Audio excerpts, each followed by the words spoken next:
ಅದು ಮುಗಿಸ್ದ್ಯಾ ಪಾಠಗಳು? ಅಯ್ಯಯ್ಯೋ, ಬರಿಬೇಕಾಗತ್ತೆ ಅಂತ ಪುಸ್ತಕನೇ ಸುಟ್ಟು ಹಾಕಿದ್ಯಲ್ಲೇ. ಏನೇ ಮಾಡ್ದೆ? ಪುಸ್ತಕನೇ ದೀಪಕ್ಕೆ ಹಿಡ್ದ್ಯಾ? ಇಲ್ಲ ರಶ್ಮಿ ಅಮ್ಮ, ಅದು ಹೇಗೆ ಪುಸ್ತಕ ಬಿತ್ತು ಅಂತ ನಂಗೆ ಗೊತ್ತೇ ಇಲ್ಲ. ಅದಾಗದೆ ಅಂಟ್ಕೊಂಡ್ಬಿಡ್ತು. ನಾನು ಆಸಣ ಅಂತ ಹೋದೆ, ನನ್ನ ಕೈಯೆಲ್ಲ ಸುಟ್ಟೋಯ್ತು.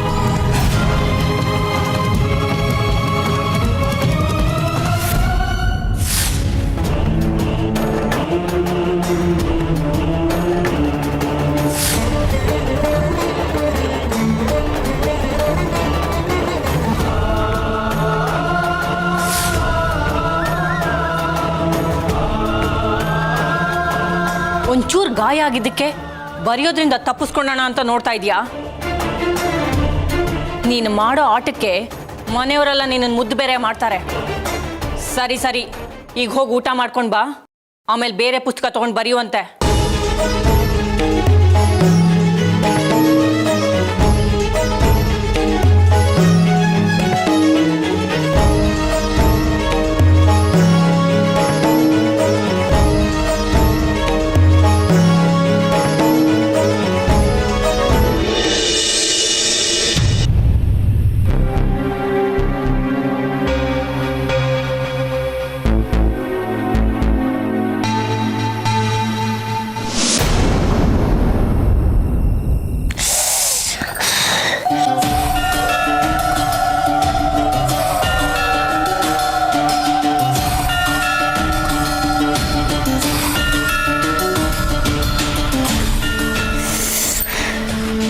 ರಶ್ಮಿ ಅಮ್ಮ, ಕೈ ತುಂಬ ಉರಿತಾ ಇದೆ, ಕಳ್ಸ್ಕೊಳಕ್ಕಾಗ್ತಿಲ್ಲ.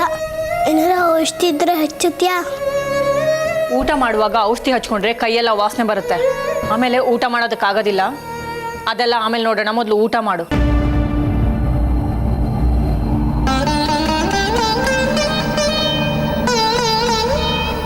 ಏನು ಸುಮ್ಮನೆ ಕೂತಿದ್ಯಾ? ಕಲ್ಸ್ಕೊಂಡು ತಿನ್ನೋ.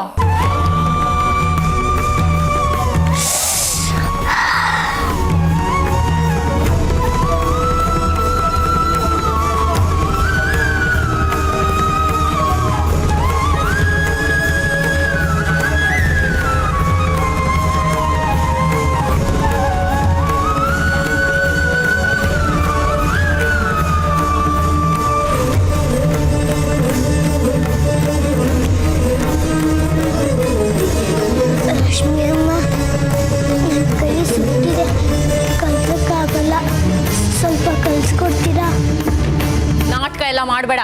ನಿನಗೆ ಕಲ್ಸ್ಕೊಂಡು ತಿನ್ನೋಕ್ಕಾಗದೇ ಇರೋ ಅಷ್ಟೇನು ಕೈ ಸುಟ್ಟಿಲ್ಲ. ಬೇಗ ಕಲ್ಸ್ಕೊಂಡು ತಿನ್ನೋ. ಹಾಗೆ ಇರೋ ಗಾಯಕ್ಕೆ ಸ್ವಲ್ಪ ಖಾರ ತಾಗಿದ್ರೆ ಗಾಯ ವಾಸಿ ಆಗುತ್ತೆ. ತಿನ್ನೋ. ಊಟ ಮಾಡಿ ಮತ್ತೆ ಬರೆಯೋದಿದೆ.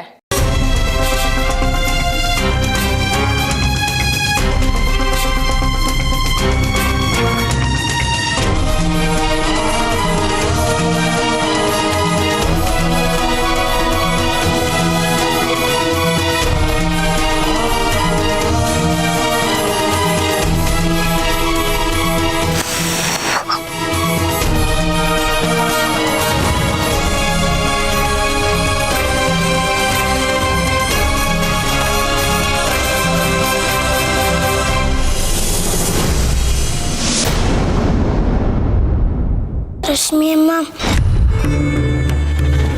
ನನಗೆ ಸುಟ್ಟ ಕೈಯಲ್ಲಿ ತಿನ್ನೋಕ್ಕಾಗ್ತಿಲ್ಲ, ನೀವೇ ಸ್ವಲ್ಪ ತಿನ್ನಿಸ್ತೀರಾ? ಆಹಾ, ಇಷ್ಟು ದೊಡ್ಡ ಕತ್ತೆ ಆಗಿದ್ಯಾ? ಇನ್ನೂ ತಿನ್ಸೋದು ಉಣ್ಸೋದು ಮಾಡೋಕ್ಕಾಗತ್ತಾ? ಸುಮ್ಮನೆ ತಿಂದು ಎದ್ದು ಹೋಗು. ತಿನ್ಸೋದು ಉಣ್ಸೋದೆಲ್ಲ ನಾನು ಮಾಡಲ್ಲ.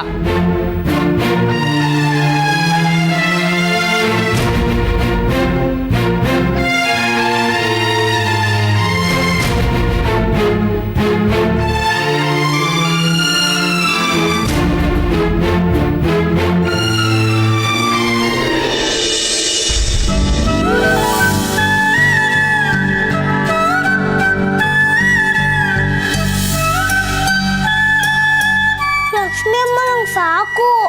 ಅಯ್ಯಯ್ಯೋ, ಇನ್ನು 4 ತುತ್ತು ಅಷ್ಟೇ ತಿಂದಿರೋದು ನೀನು. ಅಷ್ಟರಲ್ಲೇ ಸಾಕು ಅಂತಿದ್ಯಾ? ನಿನಗೋಸ್ಕರ ತುಪ್ಪ ಹಾಕೊಂಡು ಕಲ್ಸ್ಕೊಂಡ್ ಬಂದಿದ್ದೀನಿ. ನೀನು ಚೆನ್ನಾಗಿ ತಿಂದ್ರೆ ಅಲ್ವಾ ಶಕ್ತಿ ಬರೋದು. ಶಕ್ತಿ ಬಂದರೆ ತಾನೇ ನಿನಗೆ ಚೆನ್ನಾಗಿ ಓದೋಕ್ಕೆ ಆಟ ಆಡೋದಕ್ಕೆ ಆಗೋದು. ಇನ್ನು 4 ತುತ್ತು ತಿನ್ಬಿಡು, ಆಮೇಲೆ ಮೊಸರನ್ನ ಕಲ್ಸ್ಕೊಂಬರ್ತೀನಿ. ಇನ್ನೂ ಮೊಸರನ್ನ ತಿನ್ಬೇಕಾ? ನೀ ತಿನ್ಸದ್ ಬೇಡ, ನಾನು ನನ್ನ ಕೈಯಲ್ಲಿ ತಿಂತೀನಿ. ಮಕ್ಕಳಿಗೆ ಅಮ್ಮ ತಿನ್ಸಿದ್ರೆ ಪ್ರೀತಿ ಬೆರೆಸಿ ತಿನ್ನಿಸ್ತಾಳೆ. ಆಗ 1-2 ತುತ್ತು ಜಾಸ್ತಿನೇ ಸೇರುತ್ತೆ. ನೀನೇ ತಿಂದರೆ ಸುಮ್ಮನೆ ಶಾಸ್ತ್ರಕ್ಕೆ ತಿಂದ್ಬಿಟ್ಟು ಕೈ ತೊಳ್ಕೊಂಡು ಎದ್ದು ಹೋಗ್ತೀಯಾ. ಅಲ್ಲದೆ ನಿನಗೆ ತಿನ್ಸಿದ್ರೆ ನನಗೆ ತುಂಬ ಖುಷಿ ಆಗುತ್ತೆ ಕಣೆ. ಇನ್ನೆಷ್ಟು ದಿನ ಈ ಥರ? ನೀನು ದೊಡ್ಡವಳಾದ್ಮೇಲೆ ಹೀಗೆಲ್ಲ ತಿನ್ಸಕ್ಕಾಗತ್ತಾ? ತಿನ್ನು.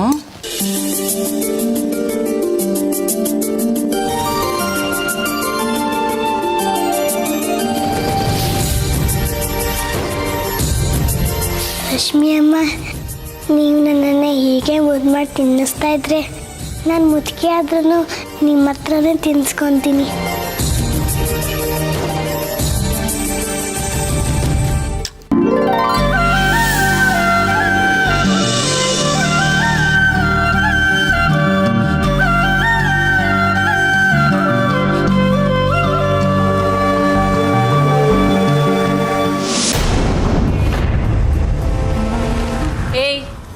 ಏನ್ ಆಕಾಶ ನೋಡ್ತಾ ಇದೀಯಾ?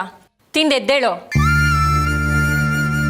ಬೇಡ ರಶ್ಮಿ ಅಮ್ಮ, ನನ್ನ ಹೊಟ್ಟೆ ತುಂಬಿತು, ನಂಗೆ ಸಾಕು. ಸರಿ, ನಿನ್ನಿಷ್ಟ. ಬೇಗ ಕೈ ತೊಳ್ಕೊಂಡು ಬರೆದು ಮುಗಿಸು. ಹಾಗೆ ಹೋಗಿ ಮಲಗ್ ಬಿಡ್ಬೇಡ. ಏಯ್, ಏನ್ ಹಾಗೆ ಎದ್ದು ಹೋಗ್ತಾ ಇದೀಯಾ? ನೀನ್ ಬಿಟ್ಟಿರೋ ಅನ್ನನ ನಾಯಿಗೆ ಹಾಕಿ ತಟ್ಟೆ ತೊಳೆದಿಡು. ನಿನ್ ತಟ್ಟೆ ತೊಳೆಯಕ್ಕೆ ನೀನ್ ನಾಳೆ ಯಾರೂ ಇಲ್ಲ ಇಲ್ಲಿ. ಬೇಗ.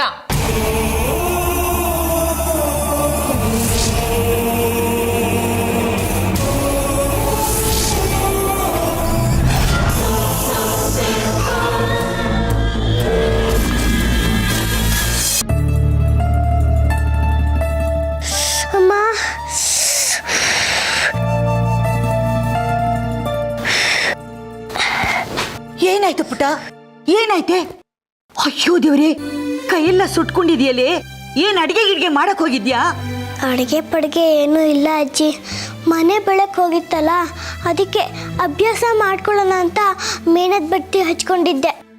ಆಗ ನನ್ನ ಕೈ ತಾಗಿ ಮೇಣದ ಬತ್ತಿ ಪುಸ್ತಕದ ಮೇಲೆ ಬಿತ್ತು. ಪುಸ್ತಕ ಎಲ್ಲ ಸುಡ್ತಿತ್ತು.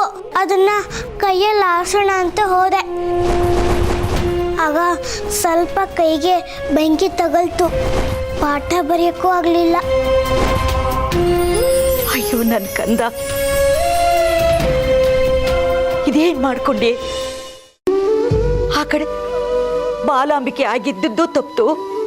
ಈಗ ಇನ್ನೇನು ಅನಾಹುತ ಮಾಡ್ಕೊಂಡು ಬಂದಿದ್ಯಲ್ಲೇ. ಇರು, ಕೊಬ್ಬರಿನೇ ತಂದು ಹಚ್ಚುತ್ತೀನಿ.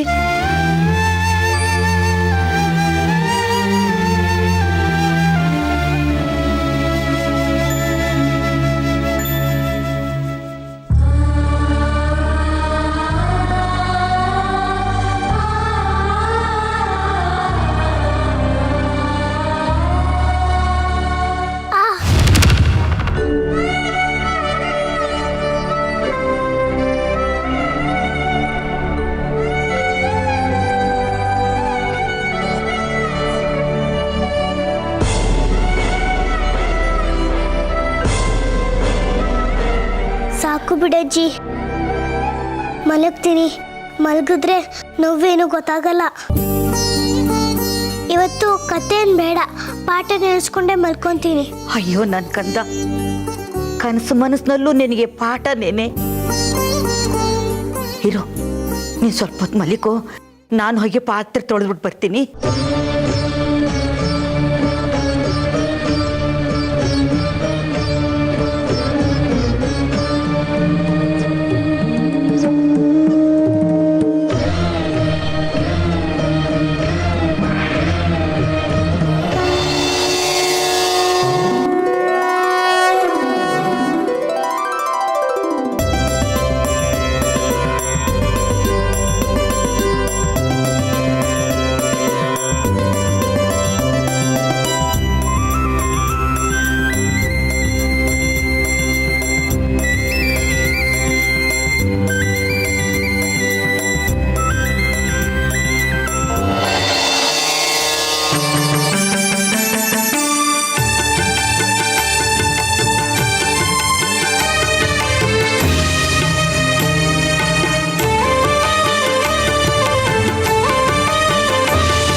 ಏನೋ ವ್ಯತ್ಯಾಸ ಆಗ್ತಿದೆಯಲ್ಲ. ಯಾರು ಬಂದಿದ್ದಾರೆ ಇಲ್ಲಿಗೆ? ಆ ಹಿರಣ್ಮೈಗೆ ಸಹಾಯ ಮಾಡ್ತಿದ್ದಾರೆ ಅನ್ಸುತ್ತೆ.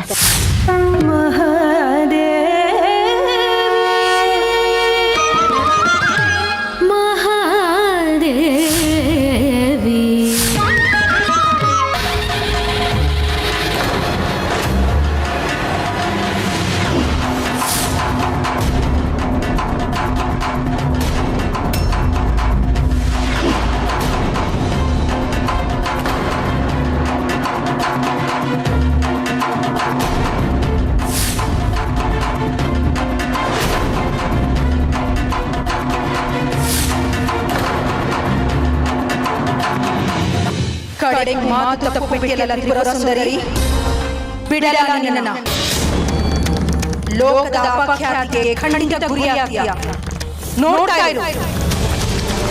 ಇಲ್ಲಿ ಏನ್ ಮಾಡ್ತಾ ಇದೀಯ ನೀನು? ನನಗೆ ಕೊಟ್ಟ ವರವನ್ನು ಮೀರಿ ಅವಳಿಗೆ ಉಪಚಾರ ಮಾಡ್ತಾ ಇದೆಯಲ್ಲ, ಸರಿನಾ? ಶಕ್ತಿ ದೇವತೆಯಾಗಿ ನೀನು ಮಾತು ತಪ್ಪೋದಾ? ನಾನು ನಿನಗೆ ಕೊಟ್ಟಿದ್ದ ಮಾತನ್ನ ಮೀರಿ ರಜವಾಳೆ. ಒಮ್ಮೆ ಕೊಟ್ಟ ವರನ ಮೀರುವಂತ ತಪ್ಪನ್ನ ನಾನು ಯಾವತ್ತೂ ಮಾಡಲ್ಲ. ಯಾವ ದೇವತೆಗಳು ಮಾಡಿಲ್ಲ. ನಾನು ಮಾಡುವ ಯಾವ ಕೆಲಸಗಳಿಗೂ ನೀನು ಅಡ್ಡಿ ಮಾಡಲ್ಲ ಎಂದು ಮಾತು ಕೊಟ್ಟು ಈಗ ನೀನು ನಿನ್ನ ಭಕ್ತೆಯ ಸೇವೆಯಲ್ಲಿ ತೊಡಗಿದೆಯಲ್ಲ, ಇದು ನೀನು ಮಾತು ತಪ್ಪಿದ ಹಾಗೆ ಅಲ್ಲವಾ? ಸಮಾಧಾನ ಸಹೋದರಿ, ನೀನ್ ಕೇಳಿದ ವರ ಏನು? ನೀನ್ ಮಾಡೋ ಕೆಲಸಗಳಿಗೆ ಅಡ್ಡಿಯಾಗಬಾರದು ಅಂತ ಅಲ್ವಾ? ನೀವಳ ಕೈ ಸುಟ್ಟಾಗ ನಾನು ಅದನ್ನ ನಿಲ್ಲಿಸಲಿಲ್ಲ ಅಲ್ವಾ? ನೀನು ನನ್ನ ಭಕ್ತಿಗೆ ಉಪಚಾರ ಮಾಡಬಾರ್ದು ಅಂತ ವರ ಕೇಳಿಲ್ಲ ಅಲ್ವಾ? ಕೇಳಿದ್ದಿದ್ರೆ ಅದನ್ನು ಕೊಡ್ತಿದ್ದೆ.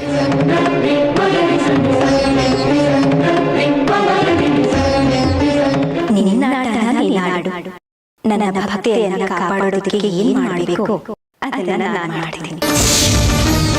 ನಾವಿಬ್ಬರು ನಮ್ಮ ಭಕ್ತರ ಆಸೆಗಳನ್ನ ಈಡೇರಿಸೋಣ. ಆಗೋದ ಸಹೋದರಿ ಜ್ವಾಲಾಮುಖಿ.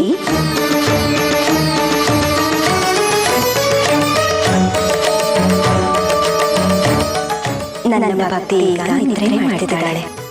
ನಾನಿರುವವರೆಗೂ ನೀನು ಅವಳನ್ನ ಏನು ಮಾಡೋಕ್ಕಾಗಲ್ಲ. ನಿನಗೂ ಈಗ ನಿದ್ರೆ ಬಂದಿರಬೇಕು. ಮುಂದೆ ಏನ್ ಷಡ್ಯಂತ್ರ ಮಾಡಬೇಕು ಅನ್ನೋದನ್ನ ಹೋಗಿ ಯೋಚನೆ ಮಾಡು. ಆಯ್ತು, ಇವತ್ತು ನೀನು ನಿನ್ನ ಭಕ್ತೆಯ ಸಹಾಯಕ್ಕೆ ಬಂದಿದ್ಯಾ. ನಾಳೆ ನೋಡೋಣ.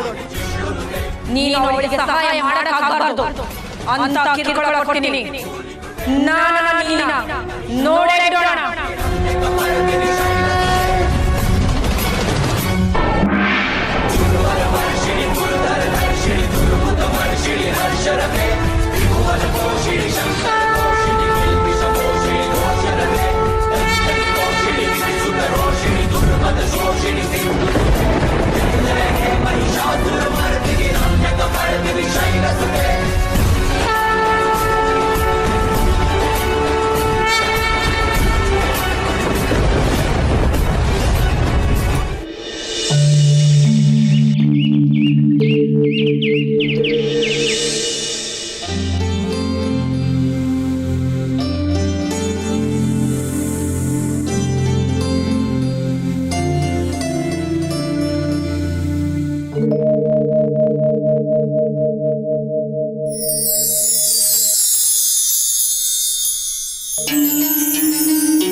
ಅಪ್ಪ ಯಾಕೆ ಬೇಕು ನಿನಗೆ?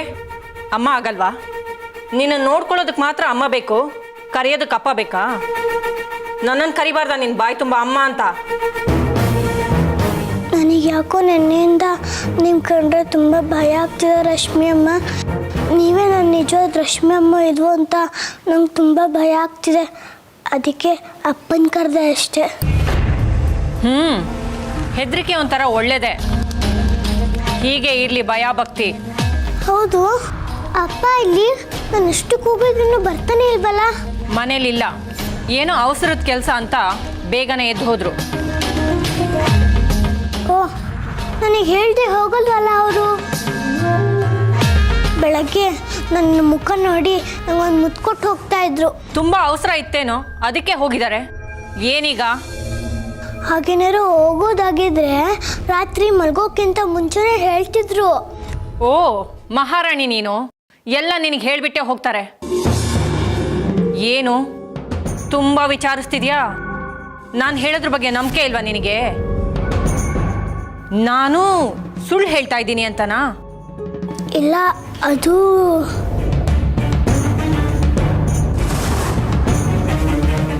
ಅವರಿಲ್ಲ, ಹೊರಗಡೆ ಹೋಗಿದ್ದಾರೆ. ಅದೇನು ಅಂತ ನನಗೆ ಹೇಳು. ನಿನ್ನ ಆಸೆ ಪೂರೈಸಕ್ಕಾಗತ್ತಾ ಅಂತ ನಾನು ನೋಡ್ತೀನಿ. ಏನಿಲ್ಲ ಬಿಡಿ ಅಜ್ಜಿ. ಅವರು ಇಲ್ಲ, ದೇವಸ್ಥಾನಕ್ಕೆ ಹೋಗಿದ್ದಾರೆ. ಯಾಕೆ ಹೀಗೆ ಅರ್ಚ್ಕೋತಾ ಇದೆಯಾ? ನಿನ್ನ ಕಣ್ಣೆದುರುಗಡೆ ನಾನು ದೆವ್ವದ ಥರ ಇಲ್ವಾ? ನನಗೆ ಹೇಳು ಅದೇನು ಅಂತ. ಹೋಗಲಿ ಬಿಡಿ, ನಾನು ಸ್ನಾನ ಮಾಡಿಕೊಂಡು ಮಡಿಯಾಗಿ ದೇವಸ್ಥಾನಕ್ಕೆ ಹೋಗ್ತೀನಿ. ನಿನ್ನೆ ನೀವು ನನ್ನ ಹೇಳ್ಕೊಂಬಂದ್ಬಿಟ್ರಿ. ಅಲ್ಲಿ ನಾನು ಯಾರಿಗೂ ಏನೂ ಹೇಳಲೇ ಇಲ್ಲ. ಪಾಪ ದೇಶಿಕರು ಎಷ್ಟು ಪರದಾಡ್ತಾ ಇರ್ತಾರೆ. ಅಲ್ಲಿ ಏನಾಗಿದೆಯೋ ಏನೋ. ಓ ಇವಳೇ ದೇವಸ್ಥಾನದ ಮುಖ್ಯಸ್ಥೆ. ಪಾಪ ದೇವಸ್ಥಾನದ ಚಿಂತೆ ನೋಡು. ನೀನೇನು ಅಮ್ಮನವರ? ನೀನು ಹೋಗಲಿಲ್ಲ ಅಂದರೆ ಪೂಜೆ ಅಭಿಷೇಕ ಆರತಿ ಎಲ್ಲ ನಿಂತು ಹೋಗುತ್ತೆ ಅನ್ನೋದಕ್ಕೆ. ಅಲ್ಲೊಂದು ಇದೆಯಲ್ಲ ಕಲ್ಲಿನ ಮೂರ್ತಿ, ಅಮ್ಮನವರು ಮಹಾತಾಯಿ. ನೀನು ಹೋಗಲಿಲ್ಲ ಅಂದರೂ ಅಲ್ಲೆಲ್ಲ ನಡೆಯುತ್ತೆ. ಅಲ್ಲ, ಹಾಗಲ್ಲ. ನಾನು ಇದ್ದಕ್ಕಿದ್ದಾಗೆ ಬಂದ್ಬಿಟ್ನಲ್ಲ, ಊರ ಜನ ಎಲ್ಲ ಹುಡುಕ್ತಿರ್ತಾರೆ ಅಲ್ವಾ? ಹುಡುಕಿದ್ರೆ ಹುಡುಕ್ಲಿ ಬಿಡು. ನಾನು ನಿನ್ನನ್ನು ಕರ್ಕೊಂಬರೋದನ್ನ ಅಲ್ಲಿ ಜನ ಪಂಚಾಕ್ಷರಿ ಎಲ್ಲರೂ ನೋಡಿದ್ದಾರೆ. ಏನಾದರೂ ಹೇಳ್ಕೊತಾರೆ. ಅಲ್ಲಿದನ್ನ ಬಿಡು, ಇಲ್ಲಿ ಕೆಲಸ ನೋಡು. ಏನು ಕೆಲಸ? ನಾನು ಸಂಜೆ ಮನೆಗೆ ಬಂದು ಎಲ್ಲ ಪಾಠಗಳನ್ನು ಬರಿತೀನಿ. ಇಲ್ಲಿ ನೋಡಿ, ನನ್ನ ಕೈಗಳೆಲ್ಲ ವಾಸಿಯಾಗಿದೆ. ನೀನು ಕೈ ಸುಟ್ಟಾಗ ನಾನು ಅದನ್ನು ನಿಲ್ಲಿಸಲಿಲ್ಲ. ನೀನು ನನ್ನ ಭಕ್ತಿಗೆ ಉಪಚಾರ ಮಾಡಬಾರ್ದು ಅಂತ ವರ ಕೇಳಿಲ್ಲ ಅಲ್ವಾ? ಗೊತ್ತು ನನಗೆ.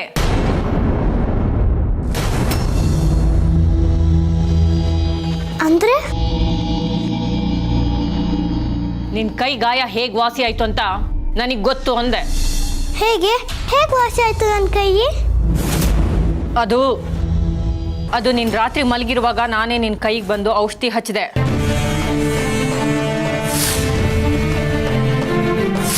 ಪಾಪ ನಿನ್ನ ಅವಸ್ಥೆ ನೋಡೋಕ್ಕಾಗಲಿಲ್ಲ ನನಗೆ. ತುಂಬ ಧನ್ಯವಾದ ರಶ್ಮಿ ಅಮ್ಮ.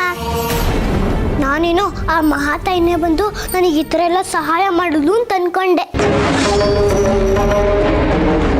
ಯಾಕೆಂದ್ರೆ ಇದಕ್ಕಿಂತ ದೊಡ್ಡ ಕಷ್ಟ ಬಂದಾಗ ಆ ಮಹಾತಾಯಿನೇ ನನ್ನನ್ನು ಕಾಪಾಡೋದು. ಸಾಕು ನಿಮ್ಮ ಅಮ್ಮನವ್ರನ್ನ ಹೊಗಳಿದ್ದು.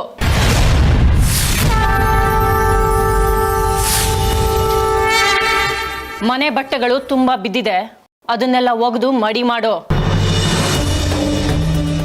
ನನಗೆ ಮಾಡೋದಕ್ಕೆ ಬೇರೆ ಕೆಲಸ ಇದೆ. ಈ ಮನೇಲಿ ಎಲ್ಲ ಕೆಲಸನೂ ನಾನು ಒಬ್ಬಳೇ ಮಾಡಿ ಸಾಯ್ಬೇಕಾ? ನೀನು ಸ್ವಲ್ಪ ಕೆಲಸ ಕಲಿ. ಮುಂದೆ ಗಂಡನ ಮನೆಗೆ ಹೋದಾಗ ತವ್ರ ಮನೇಲಿ ಏನು ಕೆಲಸ ಹೇಳ್ಕೊಟ್ಟಿಲ್ಲ ಅಂತ ಹೇಳಬಾರ್ದು. ಆಯ್ತು, ನೀವು ಹೇಳ್ದಂಗೆ ಮಾಡ್ತೀನಿ.